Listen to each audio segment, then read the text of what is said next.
اللہ کی پکڑ بڑی سخت ہے، ہمیشہ اللہ سے ڈرتے رہنا، کبھی بھی کسی کی غریبی، بے بسی اور بیماری کا مذاق مت اڑانا۔ اللہ کی پکڑ بڑی ہی سخت ہے، یاد رکھنا بادشاہ کو فقیر اور تندرست کو بیمار ہونے میں دیر نہیں لگی۔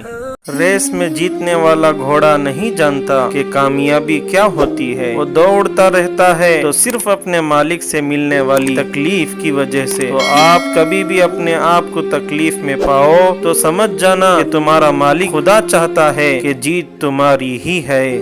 سب سے بڑا سہارا اللہ ہے، سب سے بڑی نعمت تندرستی، سب سے بڑی دولت سچا دوست، سب سے بڑا طبیب ڈاکٹر پرہیز، سب سے بڑا یقین توکل، سب سے بڑا گناہ دل آزاری اور سب سے بڑا انعام دعا۔ اللہ ہم سب کو اپنے حفظ و امان میں رکھے، آمین۔ اللہ